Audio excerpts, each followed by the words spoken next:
it's the Brooklandville train station, and it was founded in the very early 1900s. And the people that owned the Gramercy Mansion wanted a train station for, I believe it was his niece or daughter, I'm not sure which. And so they built a train station so that the train would stop there and pick her up. Welcome to Midlife Dialogues, where we talk to people 50 and older who are doing really interesting things with their lives.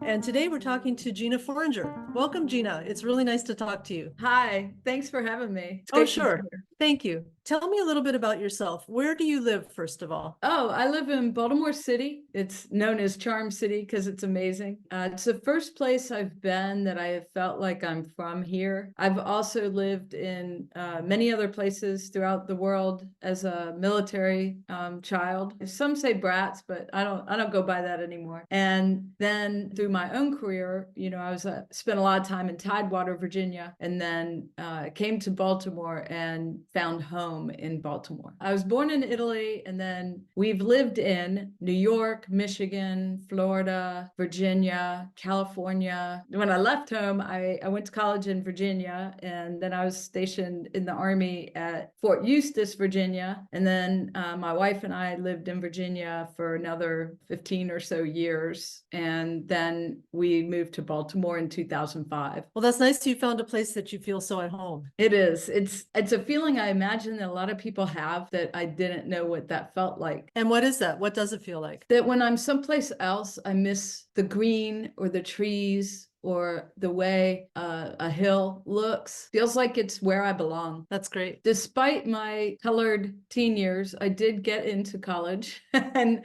I went to James Madison University in the Shenandoah Valley, met my wife there, my now wife. I mean, we couldn't be wife earlier in the history of our marriage relationship. And then I went to Fort Eustis, Virginia as an Army transportation officer. I served in combat in Somalia, ran over a landmine, got a Purple Heart, got out in 94 and went to the Army Corps of Engineers, where I worked as an on-site contractor running military support programs for environmental services. So all of that to say, I went into environmental consulting. I've worked for the Corps of Engineers, and then I went into a publicly held company, and then I bought a company that I've been a part of since the last day of 2012. So going on 11 years now, I've run this company. Now I'm a small business owner in environmental consulting, primarily in government contracting. Tell me how you came to buy a historic train station. I don't know anyone else who has done that.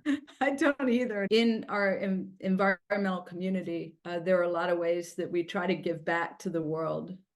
That which we enjoy because of success of the company or individual success. And this is a combination of both. I bought the building I'm in, which is our company headquarters for environmental research group. And then I was gently looking for a field office, and my neighbor is a real estate agent. And he said, I know this isn't what you're looking for, but there's this really cool building I want you to see. And I thought, yeah, I have some time. I'll go look. And I walked in, and the original ironwork is in the waiting room, which, by the way, the door says waiting room, and it's expansive, and the light came in through the windows in such a beautiful way. The train station had gone out of commission and been sold to a family that lived there. What I saw when I came in was not a residence, but a place that everyone should see. So I said, thank you for having me, and left as quick as I could, because that is the last thing I need, is to get involved in something that I think everybody should see, because I do not have time to manage that kind of undertaking. So I left,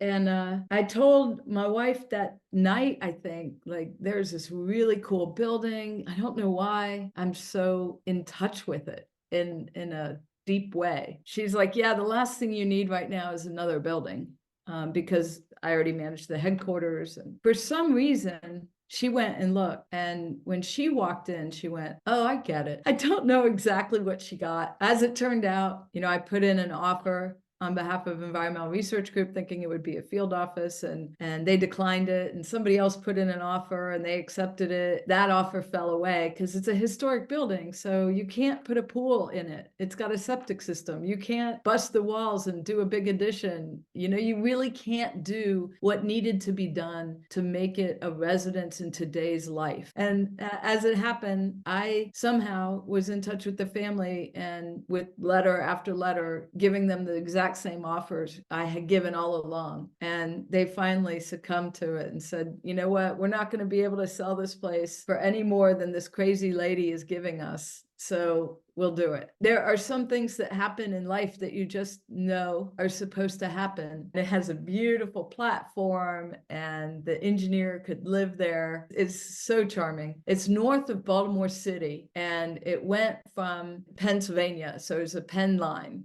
Maryland, Pennsylvania. It had a couple other stops. From what I understand, one of them is now an architect's office, and I think there's another one on that line that I recently heard about. So I'm hoping to be in touch with the owner of that one, because I think we ought to have a little network. But this one is on 2 acres of land. The Valley Planning Council, they say that the station is at the gateway to agriculture. It's like 3 miles north of the city-county line from Baltimore City to Baltimore County. There's like 1 horse field before the station, and then the station, and then you really are going into farmland. Oh, how interesting. I'm still stuck on the fact that a family decided they wanted a train station so that they could easily jump on the train. Isn't that wonderful? I know, it's so funny because, you know, just the wealth of early Baltimore, you know, with the import-export business and the ports, and how our city's history went northward into this mansion for someone who worked in the city. And then this relative needed a train stop where she could be protected from the rain. So the platform is all brick. It's beautiful. I wonder what it costs to build a train station. And I mean, they also had to put in the rail then, it sounds like, right? This was a whole new line, or? Oh, no, the rail was already there. At the time, if you build a stop, then the train will stop there. I see. If you build it, they will stop. Yes. Okay. Yes, it's exactly how it works. When you pull up, you know, there's horse and buggy, you pull up and there's a curvature where you would put your bags in the baggage room, and then you would get dropped off into the waiting room. Yeah, it sounds wonderful. So tell me, describe it a little more. We see the waiting room, the bathrooms. There was a little place where the station master lived, you said? Yes, it's almost like if you took the train station and divided it in half. On the ground floor, then you would have the waiting room and the baggage room and the 2 restrooms. And then on the other half, you had a kitchen and another room for I'll just say train master or train engineer, and the ticket booth would connect the 2. And then there's a second floor where I believe originally there were 2, maybe 3 bedrooms. And how big is this building?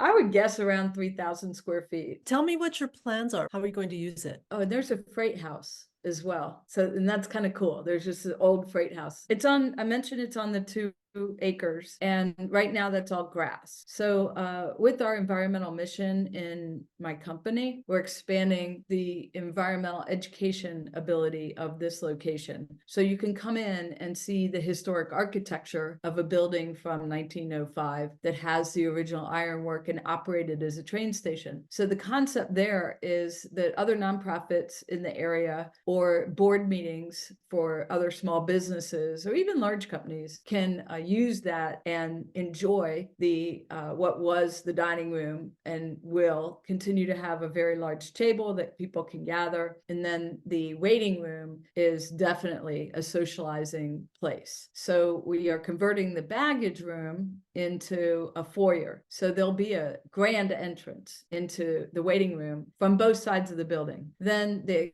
kitchen in the basement, and there's another room that had been added, can be used for the catering company or whomever is serving that party. And the concept there is that any proceeds would go towards the upkeep of the building, hopefully through a nonprofit that I'm developing. Then the other concept is as an Airbnb. So right next to this place is the Cloisters, the Baltimore Cloisters, which is a huge castle. And people get married there, and they come from all over the state to get married there, but there's no place to stay. So you can stay at the train station and get married in a castle. We've converted those 3 bedrooms into luxury suites.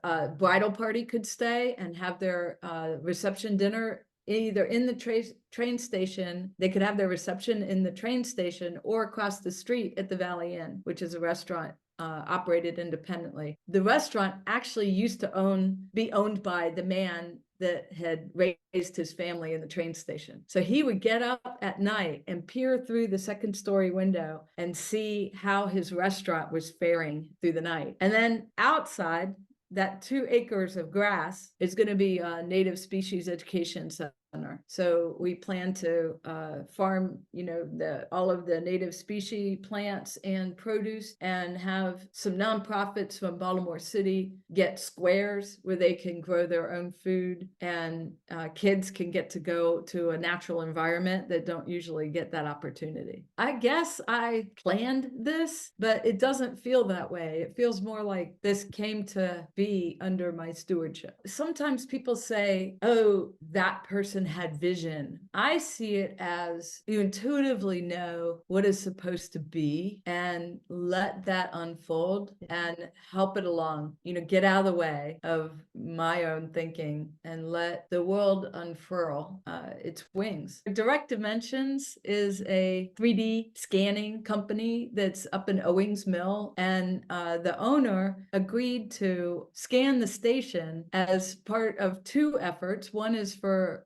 historic architectural research and information. And then he did a scan day with the Goucher students at Goucher University. So the architectural historians could come actually see drones scan the building with all of the 3D scanning cameras and upload it into the internet so that you can go and click on the building and manipulate it in all different ways. I think the platform is called Sketchfab. And in so doing, we were able to preserve the architectural history of our nation. And this train station gets to be a small piece of that, thanks to Michael Raphael. What's been the reaction of the community to what you're doing? The community response has been amazing.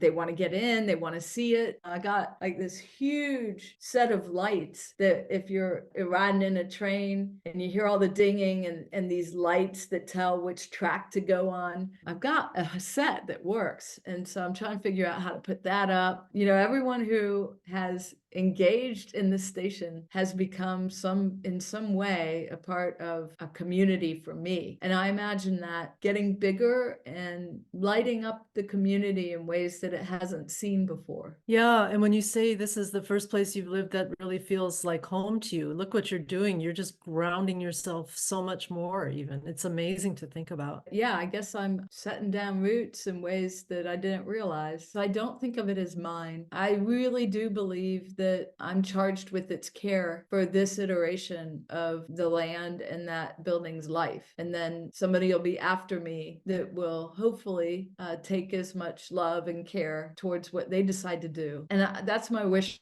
for every building and every piece of land, is that we all just know we're stewards of where we are. It's not ours. There is no mine. It just happens to be with me. Yeah, I hear that. And I feel that deeply too. It seems to me that not only are you sort of becoming rooted in that place, but also through time. Right? You're not just in the right now. I love that. I tell people sometimes that I'm always living a little bit in the future, but I don't have a lot of plans. And what that means is that I'm always thinking about what's next for our company that's going to secure jobs and work that these people love. And with the train station, it's what should it be? What does it want to be? And I guess by saying to be, that's not now. So it suits my thinking. Don't know what I'm going to do tomorrow, but I do have a sense of how things will be. Yeah, that's wonderful. And I have to say that I was thinking about the past and you were thinking about the future. I think it's all of that. Well, what an incredible thing to do. That must be a tremendous amount of work, but also really satisfying. It is satisfying. I found that when I get a break and I'm able to get up to the station, I forget when I'm away from it. I'm running this company and very, very busy. So I don't get up there. And then I walk in, I have that same feeling of awe that it's so beautiful and special and that everyone should see it. And I feel reinvigorated to get it back underway, to make things happen. It lights something in me that I cherish. That's wonderful. Do you have any sense of how long it will be before it's in a somewhat finished state and ready to go forward? So I'm hoping by summer. Oh, wow, that's soon. That's great. I'm anxious to get it back up and running and get folks staying in there. Well, thank you so much. This is so interesting, Gina, and I have really loved hearing about it. I really look forward to hearing more about it as it goes on. I'm going to be following along. Me too. And thanks everybody for listening to Midlife Dialogues. Watch for part 2 with Gina in 2 weeks. Oh, thank you, Leslie. Thank you.